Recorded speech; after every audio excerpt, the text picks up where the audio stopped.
مساء الخير واهلا بيكم في فيديو جديد على اليوتيوب. ده تاني فيديو من الجنينة. طلع موضوع الجنينة ده طلع كويس. الواحد بيعرف يتكلم وهو بيتمشى كده. ففي الفيديو بتاع النهاردة كنت عايز اتكلم على ازاي تخش مجال التأهيل. ايه الاساسيات او الحاجات اللي انت محتاجها عشان تبقى دكتور علاج طبيعي شاطر قوي في مجال التأهيل. في الفيديو ده انا هتكلم على كل الاساسيات اللي انت محتاجها، وايه الحاجات اللي تخليك شاطر جدا، وايه الحاجات اللي اي دكتور علاج طبيعي بيطلع من الكلية هو بيعرف يعملها، بس هي مش بتخليه شاطر، مش بتخليه متميز. ماشي. الاول، الفيديو ده لمين؟ الفيديو ده يعني اساسي لدكاترة العلاج الطبيعي. ليه؟ لان هم اكتر ناس دارسين الجهاز العضلي والاعصاب والعظم، وفاهمينها ودارسينها كويس قوي. دارسين بايوميكانكس، دارسين تشريح بشكل كويس قوي. فهم واخدين الحاجات دي كلها والامكانيات دي كلها اوريدي معاهم. دارسين الاصابات ومعدي عليهم الاصابات في ترم الأورثو، بناخده معدي عليهم اصابات الاعصاب، ومعدي عليهم اصابات المشاكل اللي بتحصل للاطفال زي السي بي وغيره. فهم معديين على معظم المشاكل اللي ممكن تحصل في الجهاز العضلي او العصبي او في العظم. ماشي. طبعا ده مش بيتدرس بشكل اللي هو 100% صح، يعني سواء في الكلية او كده، بس على الاقل الاساسيات موجودة. الاساسيات دي زي الاصابات والمشاكل اللي ممكن تحصل في العضلات مش بتبقى موجودة عند خريجي تربية رياضية او الكباتن اللي اخدوا شهادات او كورسات او كده. ولكن هل ده معناه ان انا ان ما ينفع ان انا ببقى ضد ان حد يبقى خريج تربيه رياضيه او خريج تاهيل، او خريج قصدي، او مش خريج تربيه رياضيه ولكن هو واخد شهادات في التاهيل او في التدريب او ايا كان، ان هو يتعامل مع العيانين؟ لا. ولكن لو انت ك كاخصائي بقى تربيه رياضيه او اخصائي تاهيل او ايا كان، لو انت ما بتعرفش تعمل differential diagnosis، تشخص حالة وتفرق ما بين الإصابة دي والإصابة دي، ودي بتحصل إمتى ودي بتحصل إمتى، ولو أنت ما تعرفش الريد فلاجز اللي ممكن تحصل لعيان جاي لك، ولو أنت ما بتعرفش تاخد هيستوري كويس من الشخص ده، ولو أنت مش ملم بكل الإصابات وكل المشاكل اللي ممكن تحصل، ولو أنت ما عندكش أساسيات العلاج الطبيعي والتأهيل، يبقى أنت ما اوعى تتعامل مع عيانين. اشتغل في السبورت سبيسيفيك تريننج، او اشتغل في البرفورمانس تريننج، او اشتغل في جيم. مش جيم عادي، لكن ما تبقى يعني مش كل واحد اخد معلومتين من على السوشيال ميديا هيشتغل. فدي اول نقطة. طيب نتكلم بقى عن الاساسيات او الحاجات اللي تبقى عندك كدكتور علاج طبيعي او مش دكتور علاج طبيعي تخليك فعلا شاطر في المجال، وتقدر ان انت تتعامل مع العيانين بشكل كويس قوي وبشكل احترافي قوي، وتطلع وتاخد يعني تطلع معاهم احسن الريزلتس وتعالجهم من المشاكل اللي عندهم. اول حاجه ان انت لازم تبقى عارف ودارس كويس قوي الاساسيات اللي هي ايه، اللي هي الاناتومي بتاع الترانك كله، الاناتومي بتاع الابر ليمب، الدراع بعضلاته باعصابه بعظمه، الاناتومي بتاع اللور ليمب. لازم تبقى دارس كل الحاجات دي، وعارف كل عضله ماسكه فين، رايحه لفين، الاوتار بتاعتها ماسكه في ايه. يعني ما ينفعش اقول لك مثلا الاماميه فيها كام عضله فتقول لي هي عضله الاماميه عضله واحده. ما هو في ثلاثه، في فاستس ميدياليس ولاتراليس وانترميديس وفي ريكتس فيموريس. ففي ترتيب. ليه؟ لان انت ممكن يجي لك واحد عنده ماسل تير، عنده قطع، فلازم تبقى عارف القطع ده فين عشان لما توديه مثلا ان هو يعمل سونار عضلي ما تروحش يعني ما تبقى عندك المعلومات الكافية عن المشكلة اللي عنده، تعرف تتعامل معاه. فأول حاجة التشريح الأناتومي. طيب تاني حاجة الفسيولوجي، العضلات بتتحرك ازاي، يعني العضلة ازاي اعمل حركة مثلا كده، ولا ازاي اودي راسي من هنا لهنا. ايه العضلات او ايه الحاجات اللي بتتعمل في الجسم، الميكانيزمز اللي بتشتغل اللي بتخلي العضلات دي تشتغل. طيب غير الفسيولوجي في عندنا الهيستولوجي، ان انت تبقى عارف العضلات مكونه من ايه، الاوتار مكونه من ايه، الغضاريف مكونه من ايه، غضروف الركبه مكون من ايه. ده مهم. مش لازم تخش في تفاصيل انت مالكش عليها، يعني مش لازم تبقى عارف مثلا جدار المعده مكون، لا انا بتكلم في العضلات وفي الاوتار وفي الاربطه وفي الحاجات المهمه اللي انت بتتعامل معاها يوميا. لازم تبقى عارف الاستراكشر بتاعها، عشان في المستقبل لما تيجي تقرا بحث ولا تيجي تتعامل مع حد تبقى عارف الحاجه اولها ايه واخرها ايه والاساسيات بتاعتها ايه. ده مهم قوي. حاجه مهمه قوي في مجال العلاج الطبيعي بقى البايوميكانكس. لازم تبقى عارف المفاصل بتاعه الجسم بتتحرك ازاي. يعني مثلا مفصل زي مفصل الحوض مثلا، مفصل الحوض ده بيتحرك في كذا اتجاه. ازاي؟ اولا تبقى عارف ايه الاتجاهات اللي بيتحرك فيها، تبقى عارف ازاي الاتجاهات دي ممكن العيان يتحرك فيها اكتف، هو اللي يعمل الحركه. طب ازاي انت تحركها له باسيف، تمسك رجله ازاي وتحركها له باسيف ازاي. ده مهم قوي، لانك لو انت مش عارف الحاجات دي لما تيجي تعالجه هتعالجه ازاي؟ ما انت ازاي هتديله تمرين؟ او حتى لو بتعمل مانيوال ثيرابي ازاي هتعمل مانيوال ثيرابي؟ انت لازم تبقى عارف الاتجاهات كلها اللي المفاصل بتتحرك فيها عشان تقدر تشتغل عليها. يبقى انا ما ينفعش يبقى واحد خريج علاج طبيعي ومخلص بقى وامتيازه وبتاع وتيجي تقول له اعمل ازاي مثلا شولدر اكسترنال روتيشن ما يبقاش عارف، او مثلا ايه العضلات الروتيتور كف مثلا ما يبقاش عارف. ماشي؟ فدي اساسيات لازم ان الواحد يبقى عارفها. لو انت ما عندكش الاساسيات دي يبقى انت عمرك ما هتبقى شاطر. لازم تبقى عارف الموفمنتس الاساسيه اللي الجسم بيعملها. زي ايه؟ زي البوش ازق حاجه، زي البول ان انا اشد حاجه، ده لو ابر. طيب في اللور زي الديد ليفت، زي السكوات، زي الهنج. هو يعني الديد ليفت هو الهنج دي الحركه الموفمنت، والديد ليفت دي التمرين. فمثلا حركه الهنج ان انا برجع بوسط لورا واوطي بظهري. لازم تبقى عارف مثلا ان اللمبر اريا الفقرات القطنيه بتعمل فليكشن وبتعمل اكستنشن وبتعمل روتيشن. كل دي حاجات انت لازم تبقى عارفها، ولازم موفمنتس تبقى عارفها عشان لما تيجي مثلا يجي لك حد عنده لو باك بين، فانت لازم في الاسسمنت تشوف كل الاتجاهات اللي المفصل ده بيعملها. مفصل الفقرات القطنيه مثلا، ما هو ده دي مفاصل بتتحرك، بتعمل فليكشن، بتعمل اكستنشن، بتعمل روتيشن، بتعمل لاترال فليكشن اللي هو للجنب. فانت في اتجاهات كتير المفصل ده بيتحرك فيها، لازم تعمل لها كلها اسسمنت وتشوفها كلها وتشوف فيها ألم ولا لا عشان تقدر تعالجه وتحط له خطة الريهاب بتاعته. يبقى ده جزء كام من البايوميكانكس. طيب هتقول لي اذاكر الحاجات دي منين؟ اولا انت لو خريج علاج طبيعي اعتقد او خريج حتى تربية رياضية هتبقى غالبا الحاجات دي عدت كلها عليك في الجامعة. بس لو انت عايز تاخد فيها معلومات اكتر يوتيوب بجد ما خلاش اي حاجة.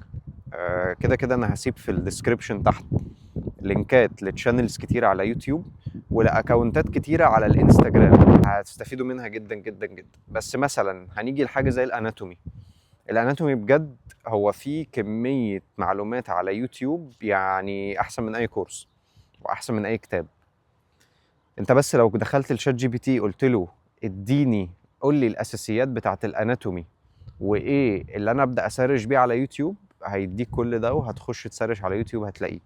فمثلا الاناتومي فيها هيد اند نيك، الاناتومي بتاع الرقبه والراس، وفيها ترانك عضلات الشيست وعضلات الكور وهكذا، وفيها upper limb وفيها lower limb. ماشي؟ ده الاساسي اللي انت محتاجه. لو دخلت بس كتبت لشات جي بي تي الحاجات دي هو هيفصلها لك كلها.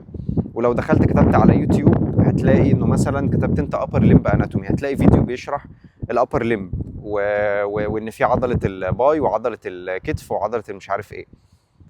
هتاخد انت كل عضله فيهم تكتبها تاني على يوتيوب هتلاقي الداتا دي كلها طلعت لك بديتيلز اكتر. يبقى انت في اليوتيوب لازم بس تبقى بتعرف تسيرش، بتصبر، بتتفرج على فيديوهات طويله، بتعرف تلقط المعلومات وتاخد المعلومات دي تسرش بيها تاني. ماشي؟ يبقى ده جزء مهم قوي. الفسيولوجي برضو نفس الكلام، هتلاقي المعلومات على اليوتيوب. انت لو كتبت حتى فسيولوجي 101 هتلاقي في بلاي ليست معموله، بس كل ده من اجانب يعني مش من مصريين. هتلاقي في بلاي ليست معموله فيها داتا كتيره قوي وحاجات حلوه قوي. نفس الكلام برضو في البايوميكانكس، في بلاي ليست معموله سواء من مصريين او من اجانب، فيها داتا مهمه قوي وحاجات فعلا مفيده كبيزكس. نيجي بقى لتالت حاجه مهمه قوي، ان انت تبقى عارف ايه الاصابات اللي ممكن تحصل في كل مفصل او في كل عضله او في كل ريجن. ماشي. ما ينفعش مثلا ما تبقاش عارف ان الكتف بيحصل فيه مثلا ديسلوكيشن، ما ينفعش ما تبقاش عارف ان ممكن يحصل التهاب في اوتار مثلا الروتيتور كف، ما ينفعش مثلا تبقى ما تعرفش انه الهيب ممكن يحصل فيه حاجه اسمها امبنجمنت مثلا.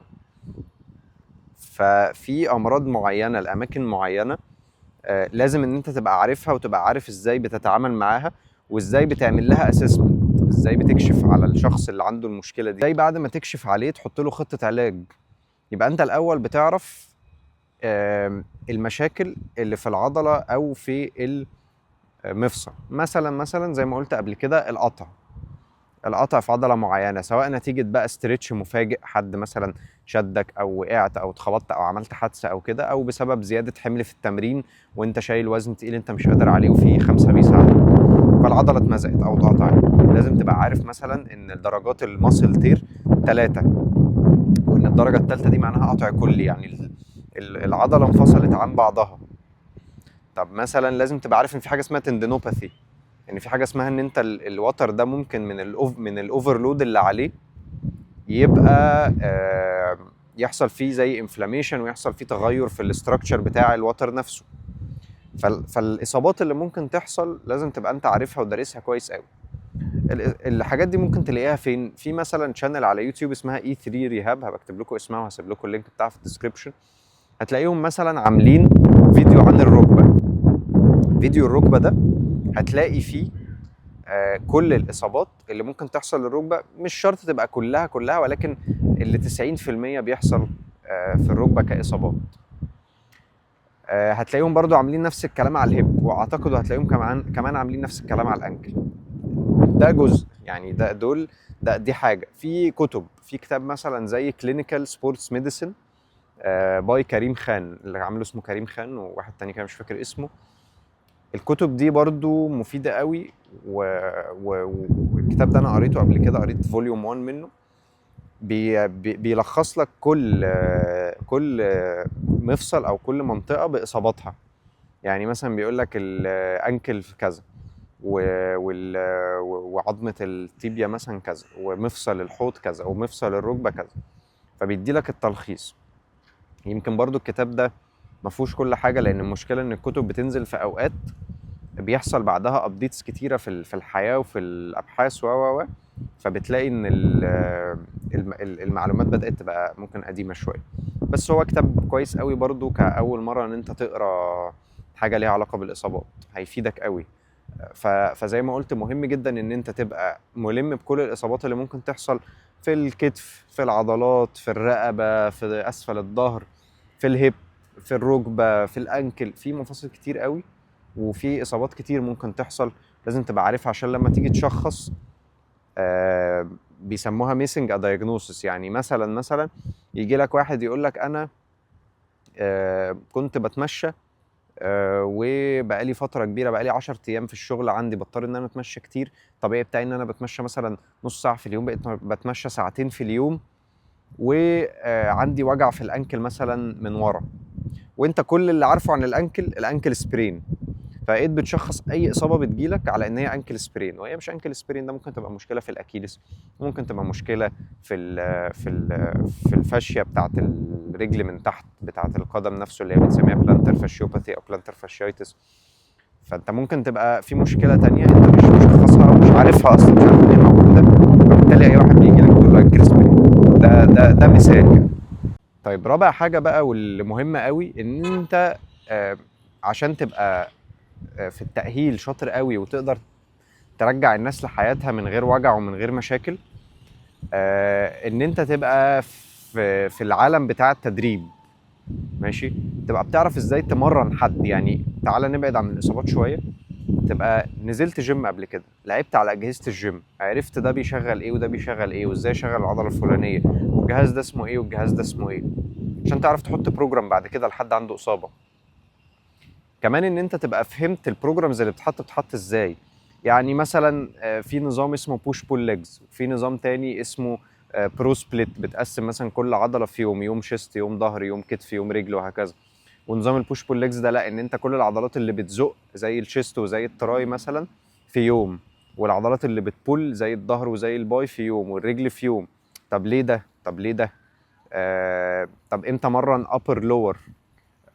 فأسئلة كتير محتاج لها إجابات. هتعرف إجاباتها إزاي؟ بإن أنت تدرس بقى العلم بتاع التدريب، إن أنت إزاي تمرن حد، إزاي تكبر العضلة، إيه فكرة الفيلير، إمتى بوصل لفيلير، طب الفيلير ده مهم ولا مش مهم. كل دي أسئلة محتاج إن أنت تبقى عارفها وبتذاكرها كويس وبتطبقها على نفسك عشان تقدر تدي نصايح لحد عنده إصابة في المستقبل. طب ايه ميزه ان انت تخش، قبل ما اقول ايه ميزه ان انت تخش عالم التدريب، في جزء مهم قوي ان انت مش بس تبقى مدرب جيم شاطر، في حاجه اسمها فانكشنال تريننج. ايه الفانكشنال تريننج ده؟ ان انت بتمرن الناس للحياه العاديه.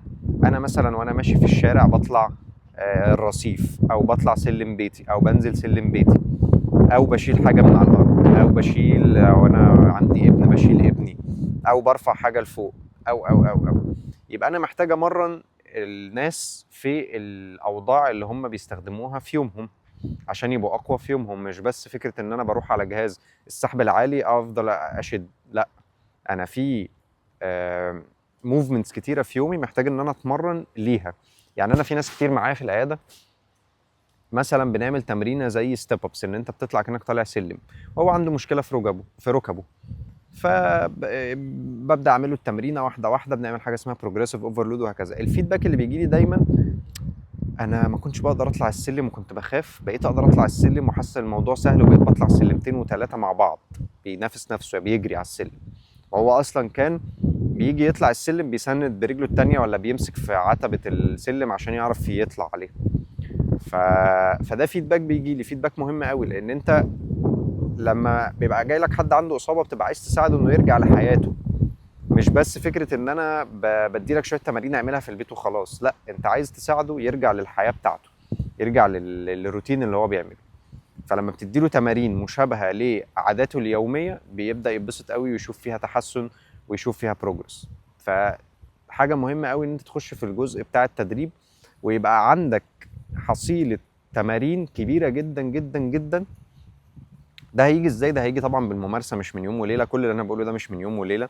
في ناس اوريدي عندها نص الكلام ده او عندها كل الكلام ده وعايزه بس حاجات بسيطه، في ناس ما عندهاش الحاجات دي كلها، فده هياخد منها وقت، ممكن ياخد شهور وسنين عادي على ما تشوف كذا بيشنت وتتعامل معاه وتلاقي مكان تتمرن فيه وتلاقي مكان تشتغل فيه و فالموضوع ده بياخد وقت. بس انا بديك الخريطه اللي انت محتاج تمشي عليها او الحاجات الاساسيه اللي انت محتاج تبقى عارفها.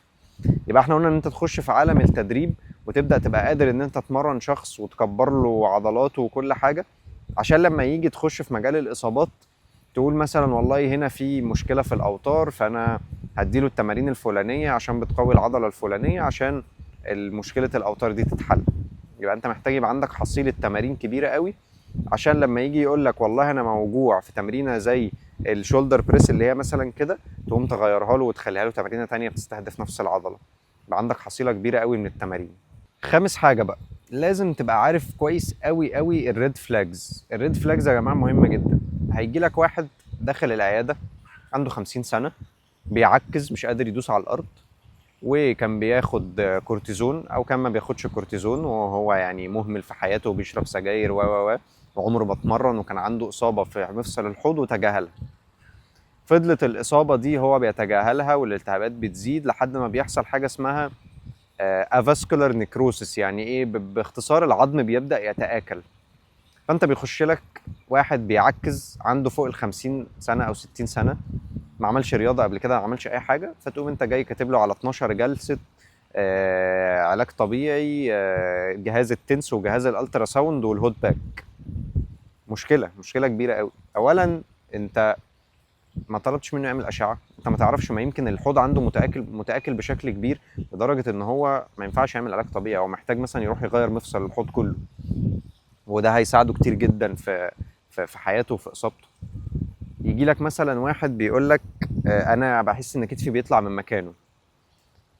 وانت ما عندكش فكره عن موضوع ان في حاجه اسمها repeated shoulder dislocation، وان repeated shoulder dislocation ده لو بيحصل كتير وبيتكرر اسبوعيا مثلا، فغالبا التأهيل مش هيجيب معاه نتيجة، فمحتاج مثلا ان انت تريفير لدكتور عظام فيعمل أشعة فيشوف درجة التير مثلا، لو في تير في الليبرم بتاع الكتف او في الغضروف بتاع الكتف.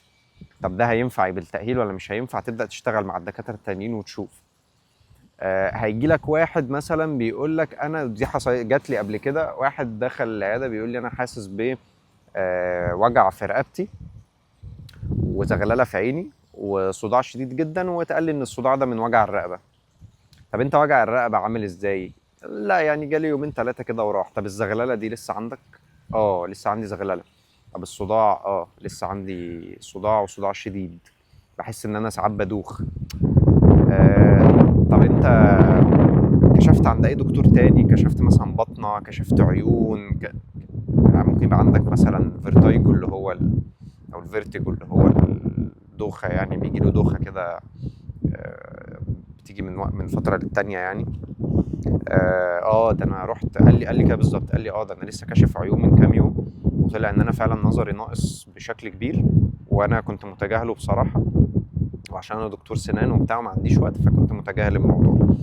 قلت له طب انت الموضوع ده بقى له معاك قد ايه، وجع رقبتك والزغلله وكده؟ قال لي يعني اسبوع اسبوعين. انت اتحسنت؟ اه بصراحه اتحسنت شويه. طب انت الدكتور ده رحت له من امتى بتاع العيون؟ قال لي برضو اول ما حسيت بان عيني في زغلله وكده رحت له على طول وعمل لي النضاره وكشفت وبتاع. طب انت حاسس انك بقيت احسن؟ اه. طب انت مين قال لك ان المشكله اللي كانت عندك دي اصلا كانت مشكله من الرقبه؟ يمكن انت عندك وجع رقبه اللي هو اللي عند الناس كلها العادي، بس انت عندك مشكله تانية في العيون، محتاج تروح لدكتور العيون. يبقى دي كانت هتفضل انت تشتغل معاه على الرقبه، وبعدين استفدنا ايه؟ ما انت ما صلحتش المشكله الاساسيه. نفس الكلام بقى، الريد فلاجز دي بتطبق على حاجات كتير، يعني لو واحد عنده شرخ، واحد عنده كسر، انت تشك في شرخ او كسر. لو واحد لسه داخل لك اكيوت، لسه حاصل له اصابه من ساعتين وداخل لك، فالريد فلاجز مهمه قوي ان انت تبقى عارفها. الريد فلاجز دي برضو هتلاقي منها في جزء على جوجل، هتلاقي في جزء على يوتيوب، في جزء احنا بنبقى دارسينه، ما عنديش بصراحه مصدر معين تبقى عارف منه كل حاجه يعني. ماشي، اللي بعده. لازم تذاكر شغل التخصصات التانية. بمعنى ايه؟ مثلا احنا كعلاج طبيعي مش تخصصنا الكسور، يعني ما يبقاش جاي لي واحد عنده كسر فاشوف الاشعه فشخصه ان انت عندك كسر الفلاني محتاج شرايح ومسامير. لا دي مش شغلتي. انا باخده بعد ما يبقى دكتور العظام قال له انت تمام والكسر لحم، روح اعمل علاج طبيعي. فبس انت عشان تبقى شاطر لازم تبقى فاهم شغلهم.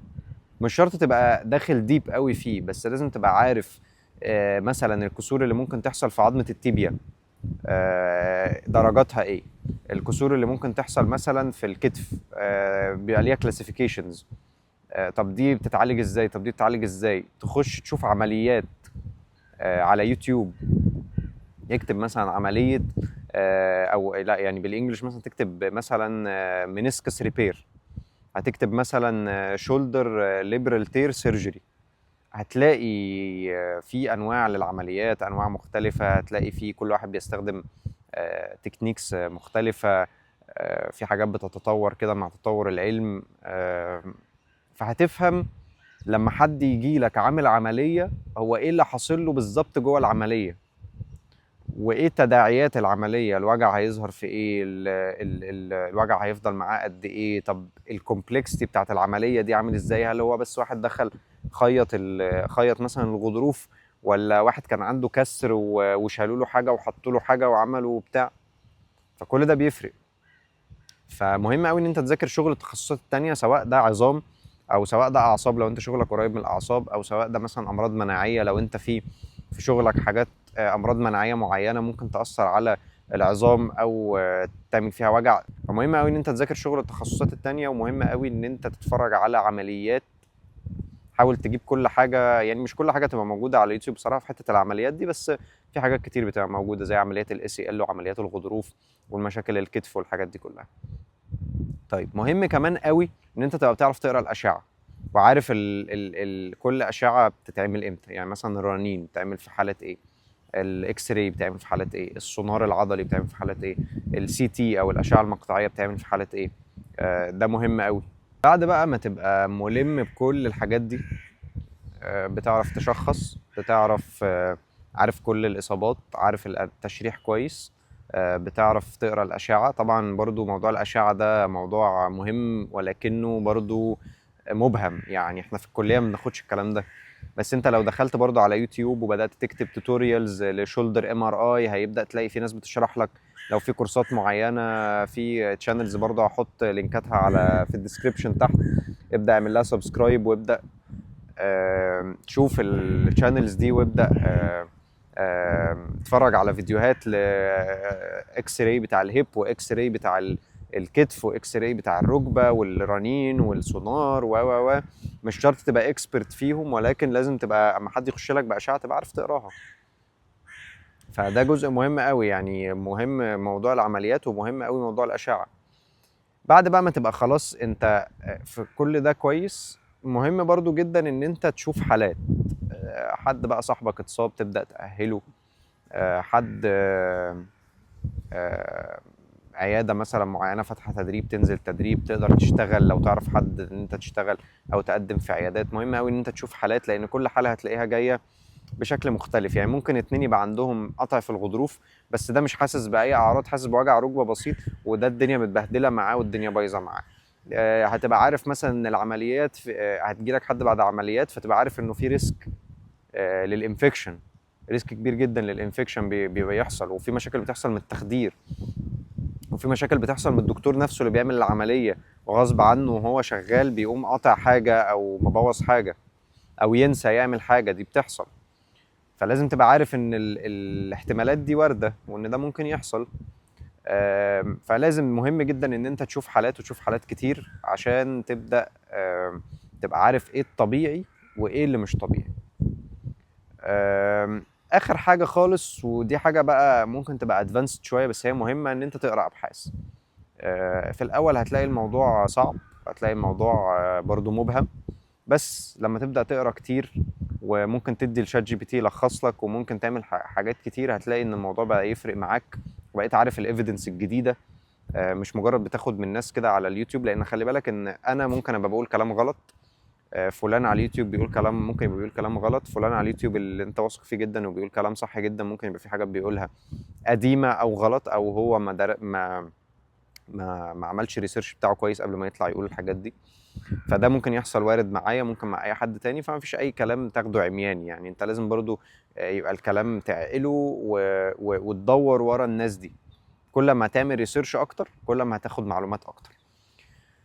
بس دي كانت الاساسيات. هحاول بقى ان انا في فيديوهات جايه امسك كل حاجه فيهم واتكلم عنها بالتفصيل. يعني انا لو مثلا هتكلم عن الاصابات اللي بتحصل في المفاصل وفي العظم، ده محتاجه فيديوهات قد كده. لو هتكلم عن ريد فلاجز وشرحها بقى بالتفصيل وهكذا، ده محتاج برضو فيديوهات. ف... فكل حاجه هتاخد، نحاول ان احنا ناخد فيها وقت ونحاول ان احنا نشرحها بالتفصيل. بس انا في الفيديو ده بدي الخريطه العامه، اللي لو انت عايز تبقى فعلا شاطر وتبقى بتعرف تتعامل مع البيشنتس، وتبقى بتديهم بتطلع منهم النتيجة الصح، لازم تبقى عارف الأساسيات دي كلها.